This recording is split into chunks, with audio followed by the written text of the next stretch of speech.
Hey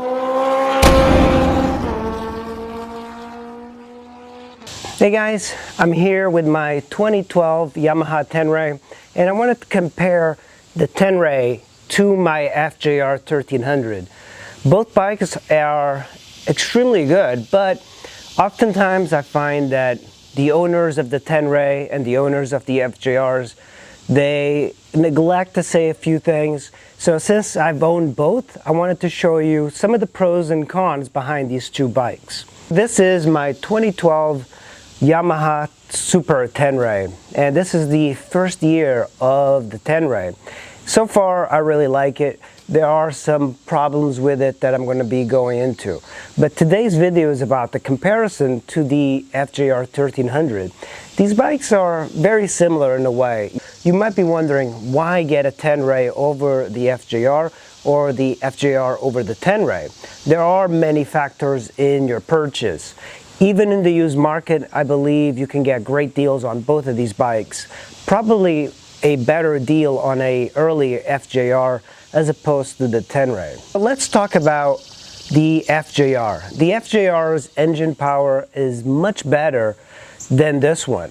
On the Super 10 or the Yamaha Super tenere, it's got a better mid-range and low-end power than the fjr. The fjr has got much better top-end speed.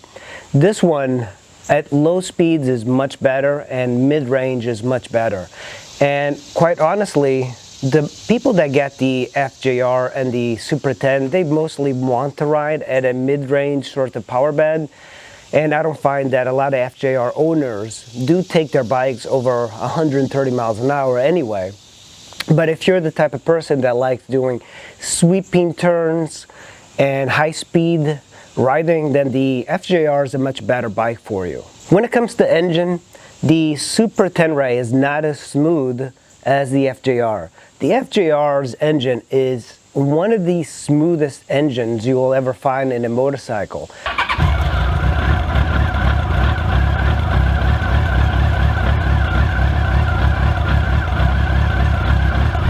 Get warmed up. It hasn't been started in a while, but this thing, when you get on this bike, you can feel that power.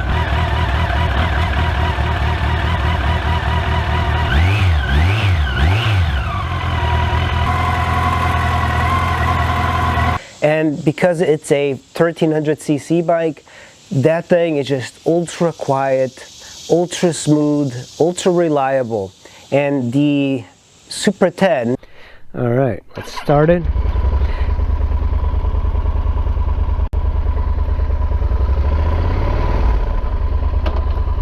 Ergonomics.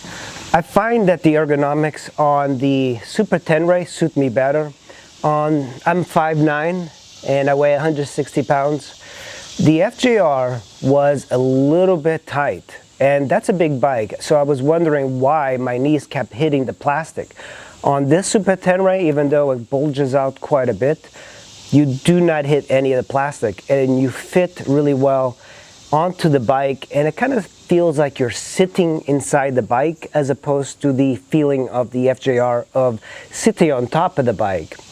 The tank comes up much higher on the Super 10 than the fjr, so there's a very different feel to this. This is a sit-up and beg position. The fjr was a bike that you had to put your legs back a little bit further. So if you're a little bit older, this is a better ergonomical bike for you than the fjr. But the fjr is extremely comfortable. It's one of these bikes that you'll just get used to the ergonomics. But the trend is moving towards adventure bikes, because I think people realize that these are much more comfortable for the speeds that people really ride in. Yeah, on the fjr, my knees kept hitting this when I was at a stoplight, and I thought that was rather odd. So I can imagine somebody being taller and it just being completely in the way. When it comes to passenger comfort, I find that most riders probably are going to be liking the fjr more. It's got a much wider seat than the Super tenere. On the Super tenere, the seats are very narrow, not too narrow, but I think they're well designed, but they are definitely not as comfortable as as the FJR. So if you have somebody that likes to go for rides with you, the FJR is a much better bike because it's got such a wider seat than this one. When it comes to engine sound, this might be something that the Super Tenere does not beat the FJR on.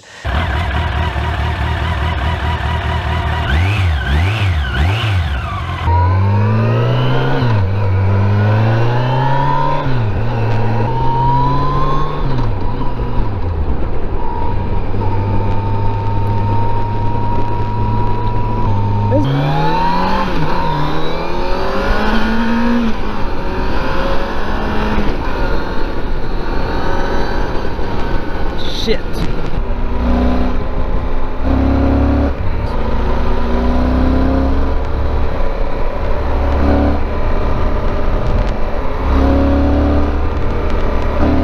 Whoa, I did like come off the ground with that one. The FJR's got a great 4-cylinder engine that just sounds fantastic. In every sort of range, it sounds mean, powerful. This one does not, especially in the low end of the bike starting out. It's very docile. It revs very low because it's a parallel twin. So it only sounds good when you're revving it and when you're like squeezing the throttle. But the FJR, it just has a 4-cylinder engine that sounds great no matter what. Even from idle, it sounds great. This one doesn't sound great at all at idle. But it does make a very good sound when you're riding if you're twisting the wrist.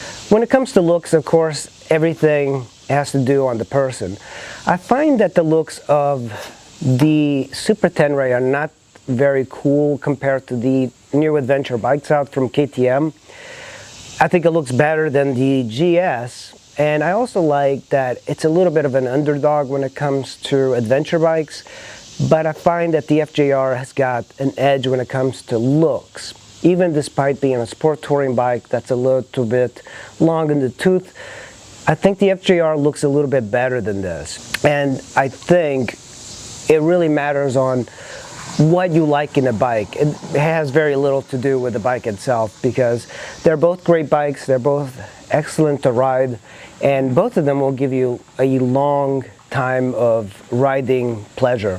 When it comes to weight, this bike is about 600 pounds, so it's kind of a heavy bike. It's not a lightweight, but the FJR is heavier and it feels much heavier. That's the thing. The FJR, when you move it, when you're forced to like push it around the garage because of the clip-ons and the narrow position of the clip-ons, it makes moving it harder, and it's also a little bit further down, like the position, the entire bike is a little bit further down, but somehow Yamaha decided to put the gas tank, a 6-gallon gas tank, so high up, and the battery so high up. The battery on this is also over here, but it doesn't feel like the weight is as intense as the FJR. I've been criticized before about complaining about the weight of the FJR. That's something that I completely understand, but I've ridden many bikes and the FJR at very low speeds feels like a unnaturally heavy bike. Even comparing to an ST1300, the weight of the FJR just seems too great, and you can tell it's a heavy bike if you just decide to push it for a mile. Not that I've tried it because the FJR is very reliable, but let's say your battery dies and you're forced to kind of push the bike out of the way. You'll have an easier time on this thing just because of the handlebar positions and the way the weight of this bike is. It just feels much lighter. One of the benefits of the Super Tenere is that you have more leg room. So if you're a taller rider, I think a lot of taller riders like this. This seating position, this seat is adjustable a little bit, but I find that taller riders tend to go after this more than the FJR. The FJR is also good for taller riders, but the leg position is just so much better than the FJR. This one suits me a lot better, and even though I'm not super tall, I do like these taller bikes. They tend to be much better for everyday riding than sport touring bikes. So the Tenere is also not as hot as the FJR. The FJR gets really hot when you're riding. This one gets hot, but not as hot as the FJR. Now, one of the big benefits of the Tenere is that it's a much better bike for bad roads. Yeah, look at that. I slide it quite a bit. Jesus. It slides pretty easy though. Whoa, whoa, whoa. My rear tires just slid like nutty, 1 foot sideways. And yeah, look. I think that's the beauty of adventure bikes. It's not so much that you go on adventures and you can take it slightly off-road. Is that if you have a commute, for example, going through some pothole-infested roads is really good on the Tenere. You're not going to feel it as much as you would on the FJR. And having the bigger wheels will help out quite a bit, the 19-inch front wheel. So, and there's plenty of tires for this bike. So the beauty of the adventure bike for a lot of people is going on gravel roads and of course rough roads. And in the DC metro area where I live, the roads are not well paved. So there's going to be a lot of holes, a lot of ripples on the roads. And this is one of the things I like about this bike. The suspension on this is much better than the FJR. So if you're looking for a modern bike, of course, the new Yamaha Super Teneres and FJRs all have electronic suspension, but this one does not. I don't need electronic suspension, even though it might be a great thing to have. I think one of the things I like about the Super Tenere and the early FJRs is the resale value. If you're buying, it's a great market to you. If you're selling, it's a bad market because these are very difficult to sell. Super Teneres especially, I think you'll have an easier time with the FJR because if you know the quality, you know Yamaha reliability, then this makes a better buy. When it comes to commuting, the Super Tenere beats the FJR in my opinion all day. This is probably one of the better commuters. It gets similar gas mileage. It's got great ergonomics. It's very good for like low speed and mid-range. So if you're commuting to the city, you can actually see over cars much better than the FJR. The mirrors on this work extremely well. It's got plenty of speed to beat every single car off the line. It stops really well. The suspension on this, on the early Super Teneres and the early FJRs, Super 10 is much better. Upside down forks, everything seems to be much more adjustable.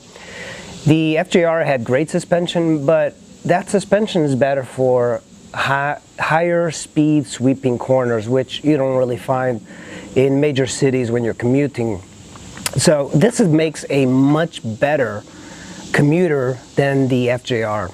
And just having your body higher up to see over cars, that makes it a much better commuter. And you also have the longer travel suspension, so you can go over bumpy roads and roads that are filled with potholes, which generally are in cities, go over speed bumps much faster, and it just makes a much better commuter.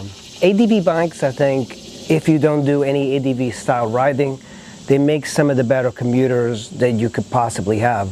The Super 10 motor is not as smooth as the FJR, but that's a given because it's a parallel twin, 2 cylinders as opposed to 4.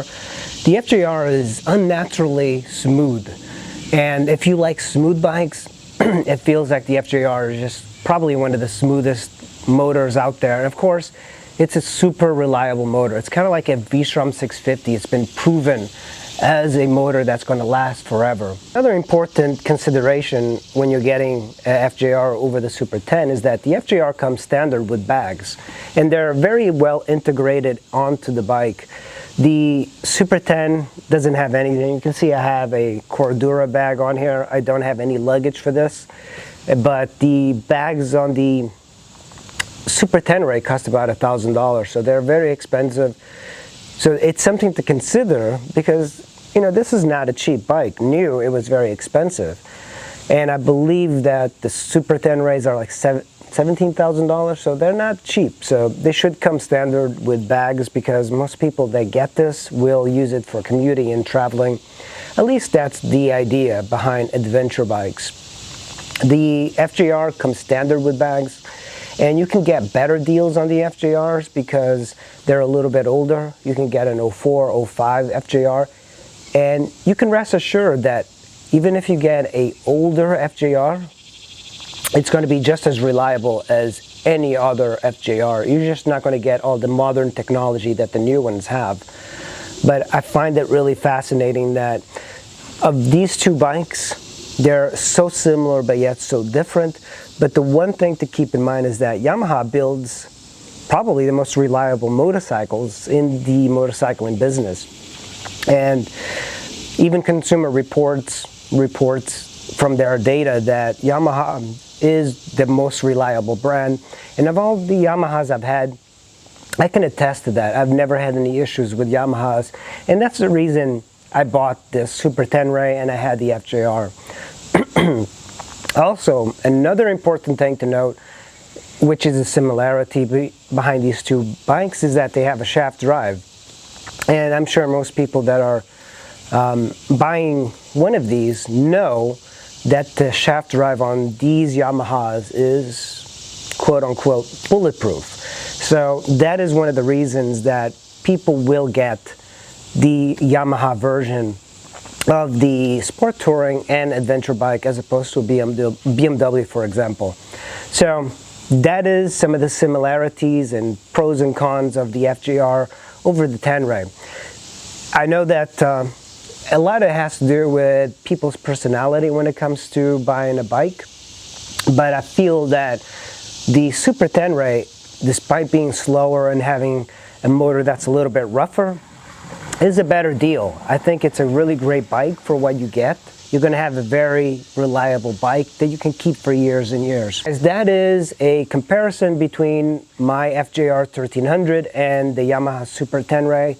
You can see I definitely prefer the Super Tenere, not because I'm going to go on some adventures, but because the low-end torque, mid-range is much better for me. But if you like faster speeds, the FJR, lower speeds and everyday riding, the Super Tenere. Thanks for watching. I will see you in the next video.